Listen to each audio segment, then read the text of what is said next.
Hello students, welcome to Srivastava education point. और आज हम फाइनल अकाउंट विद एडजस्टमेंट पढ़ने वाले हैं। इसमें हम एडजस्टमेंट में केवल 4 एडजस्टमेंट के बारे में पढ़ेंगे आज। अब हम पढ़ेंगे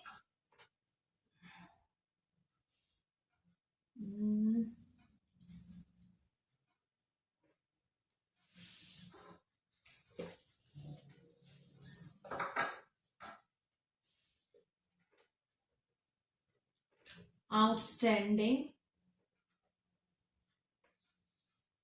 प्रीपेड,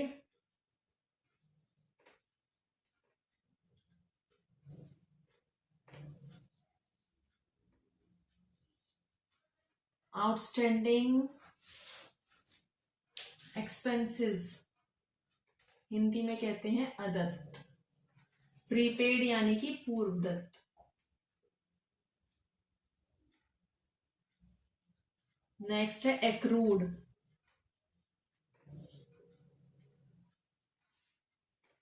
अनएक्रूड। अनएक्रूड को हम एडवांस भी बोल सकते हैं। इसे कहते हैं हिंदी में उपार्जित। नेक्स्ट है अनुपार्जित। ये चारों एडजस्टमेंट के बारे में हम इनका मीनिंग और फाइनल अकाउंट में इनका हम ट्रांजैक्शन कहाँ कहाँ करते हैं वो हम इसमें पढ़ेंगे। सबसे पहले तो है आउटस्टैंडिंग या अदत्त। अब इसके नाम से ही हम इसका मीनिंग देखेंगे। अदत्त, दत्त मीन्स देना और आ मीन्स नहीं, यानी कि नहीं दिया है। नहीं दिया है, या इसको लिख सकते हैं अभी देना शेष है। ठीक है, वैसे अगर हम इसी से ही याद रखेंगे देना शेष है तो ज्यादा इजी रहेगा। क्या है इसमें? आउटस्टैंडिंग या अदत्त में है देना शेष है, अभी हमने नहीं दिया है। और प्रीपेड पूर्व दत्त, दत्त मीन्स देना, पूर्व मीन्स पहले से ही, यानी कि दे चुके हैं, एडवांस में ही दे दिया।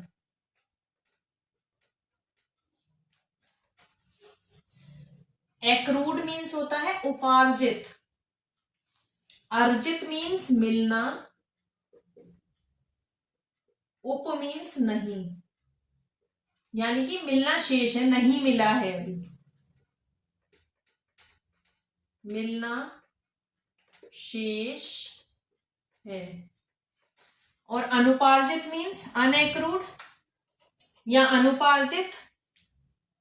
उपार्जित का मीन्स है वही मिलना, और अनु का मीन्स है पहले से ही।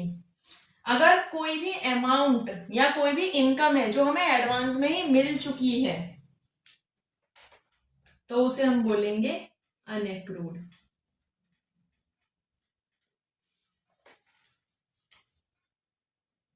अब हम इनका ट्रांजैक्शन, ट्रेडिंग अकाउंट, और जब भी हम फाइनल अकाउंट बनाएंगे तो trading account, profit and loss account और बैलेंस शीट में इनको हम कहाँ कहाँ एडजस्ट करेंगे। सबसे पहले हम देख लेते हैं आउटस्टैंडिंग को हम कहाँ एडजस्ट करते हैं।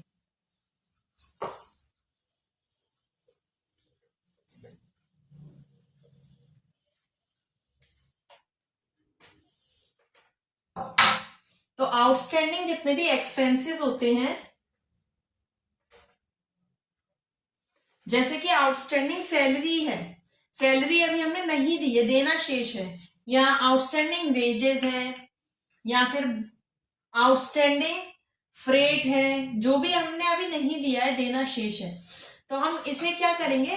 आउटस्टैंडिंग हमेशा प्लस होता है, आउटस्टैंडिंग एक्सपेंसेस प्लस होते हैं। अब जैसे आउटस्टैंडिंग सैलरी है, हम एग्जांपल लेते हैं, आउटस्टैंडिंग सैलरी है तो सैलरीज को हम प्रॉफिट एंड लॉस अकाउंट में दिखाते हैं। तो आउटस्टैंडिंग सैलरी को जो भी हम प्रॉफिट एंड लॉस अकाउंट बनाएंगे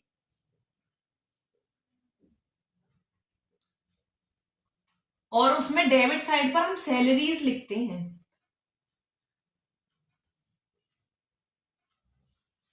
तो उसमें हम ऐड कर देंगे।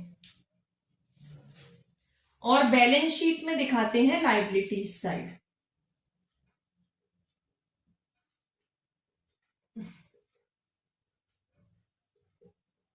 लाइबिलिटी साइड क्यों दिखाते हैं? क्योंकि हम आउटस्टैंडिंग सैलरी को लाइबिलिटी समझते हैं। कैसे? जैसे कि कोई भी हमारा एक वर्कर है, उसको हम सैलरी देते हैं 10,000 रुपीज। अब हमने कुछ ऐसा समझते हैं 10,000 रुपीज सैलरी है और हमने उसे 8,000 रुपीज दे दिए, गिवे नहीं है, ठीक है। और 2,000 रुपीज अभी हमने उसको नहीं दिए हैं, यानी कि 2,000 रुपीज अभी देना बाकी है, तो आउटस्टैंडिंग सैलरी हो गई है। आउटस्टैंडिंग सैलरी हो गई 2,000 रुपीज। तो जब हम प्रॉफिट एंड लॉस अकाउंट बनाएंगे और उसमें सैलरी लिखेंगे तो 8,000 रुपीज प्लस करेंगे आउटस्टैंडिंग 2,000 रुपीज और बाहर दिखाएंगे पूरे 10,000 रुपीज। इस तरीके से हम प्रॉफिट एंड लॉस अकाउंट में दिखाएंगे। और जितने भी 2,000 रुपीज लाइबिलिटीज है वो हमें देना है, यानी कि बिजनेस को अभी उस जो भी वर्कर है, जो भी एम्प्लॉय है, उसे अभी हमें 2,000 रुपीज देना है। तो 2,000 रुपीज हमारा लाइबिलिटीज बनता है। जब भी हम फ्यूचर में उसे देंगे आफ्टर 1 मंथ या 2 मंथ, जब भी हमें देना है तो ये हमारी लाइबिलिटीज बनती है। तो इसको हम बैलेंस शीट के लाइबिलिटीज साइड दिखाते हैं। इस ट्रांजैक्शन को हम प्रॉफिट एंड लॉस अकाउंट में और बैलेंस शीट में ही दिखाते हैं। अब नेक्स्ट अगर हम देखते हैं प्रीपेड एक्सपेंसेस।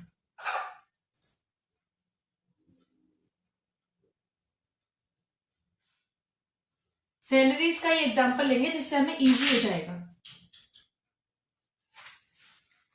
प्रीपेड एक्सपेंसेस होते हैं माइनस, तो अगर हम जब प्रॉफिट एंड लॉस अकाउंट बनाएंगे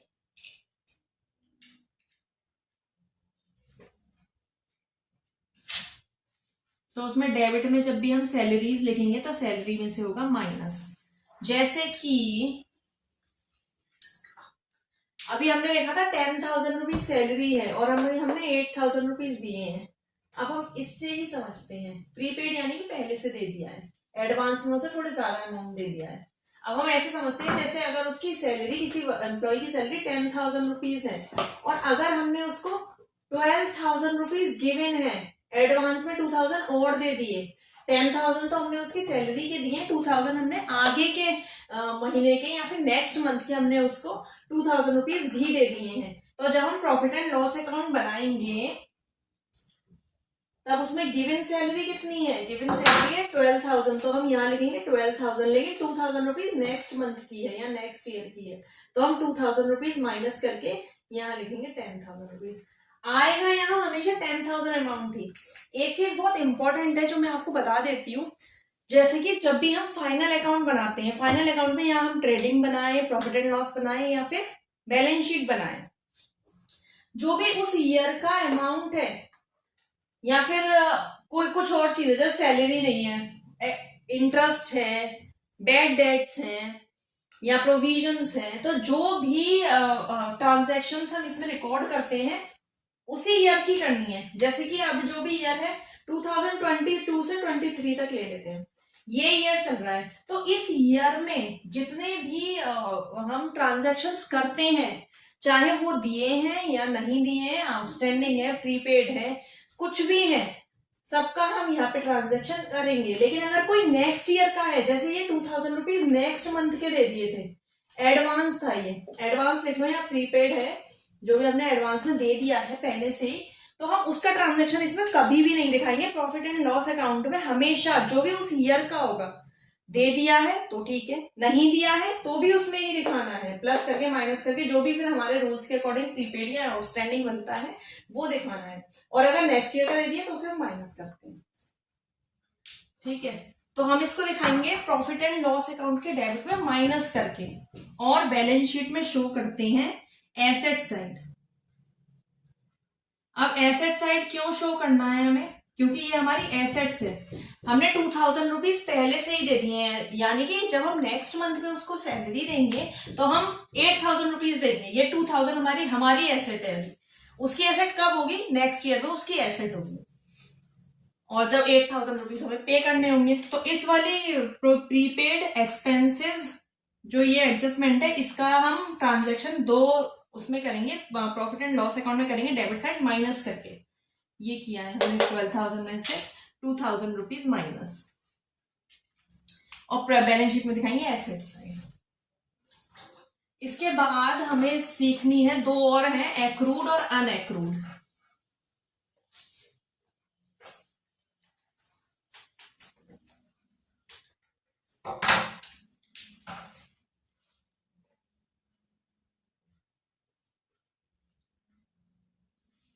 एक्रूड इनकम जो मिल रही है इनकम ही होगी। एक्रूड इनकम में मैंने मीनिंग बताया था कि मिलना शेष है, अभी नहीं मिला है। तो जैसे कि इंटरेस्ट है, हम इंटरेस्ट का एग्जांपल ले लेते हैं। इसमें हमने बैंक में कुछ अमाउंट डिपॉजिट किया है और उस पर इंटरेस्ट हमें मिलेगी, तो हम एक्रूड इनकम को करते हैं plus, profit and loss amount account में हम क्रेडिट साइड करेंगे इनकम को प्लस, और बैलेंस शीट में दिखाएंगे एसेट साइड, क्योंकि वो हमारी एसेट्स है। मिलना शेष है, जैसे कि मैं ट्यूशन देती हूँ या फिर मैं कोई बिजनेस करती हूँ, तो मुझे मिलते हैं, जैसे कि सपोज करते हैं कि मुझे 5000 रुपीज ट्यूशन की फीस मिलती है,